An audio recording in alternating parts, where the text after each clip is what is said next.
ലൈറ്റിങ്ങിനെ പറ്റി പറയുകയാണെങ്കിൽ lighting hidden lights ആണ് കുറേ അധികം വന്നിരിക്കുന്നത്. സീലിംഗ് ലൈറ്റ്സ് ഇപ്പോൾ പണ്ട് കാലത്തൊക്കെ നമ്മൾ വാളിൽ വെക്കാവുന്ന കുറേ ലാമ്പ് ഷെയ്ഡ്സ് ഒക്കെ ഉണ്ടാക്കും.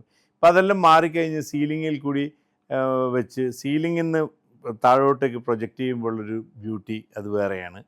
വളരെ ഇൻറ്റീരിയർ ഡിസൈൻ ചെയ്യുമ്പോൾ ഇപ്പോൾ LED വാൾസിൻ്റെ ഒരു ലോകമാണ് നമ്മൾ കാണുന്നത്. LED നമുക്കൊരു 60 വാട്ട്സിൻ്റെ ബൾബ് കത്തിക്കുന്നതിന് ഈക്വലൻ്റ് ആയിട്ടൊരു 15 വാട്ട്സ് ലൈറ്റ് കത്തിയാൽ മതി. ഈവൻ 15 7.5 വാട്ട്സിൻ്റെ ലൈറ്റ് കത്തിയാൽ 40 വാട്ട്സ് ലൈറ്റ് കത്തുന്ന അതേ ഇൻറ്റൻസിറ്റി ഇത് കിട്ടും.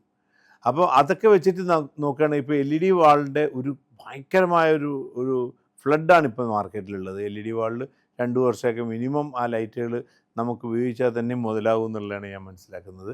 അപ്പോൾ ലൈറ്റിംഗ് എപ്പോഴും ചെയ്യുമ്പോൾ ഭയങ്കര ഒരു വാം ലൈറ്റിംഗ് ഉണ്ട്. അപ്പം പല രീതിയിലുള്ള ലൈറ്റിംഗ് കൺസെപ്റ്റുകളുണ്ട്. ഇപ്പോൾ എല്ലാവർക്കും ഇഷ്ടപ്പെടുന്ന ഏതാണെന്ന് നോക്കിയിട്ട് വാം ലൈറ്റൊക്കെ ഞാനൊക്കെ ഇഷ്ടപ്പെടുന്നൊരു കൺസെപ്റ്റാണ് വാം ലൈറ്റ് കൺസെപ്റ്റ് എന്ന് പറയുന്നത്.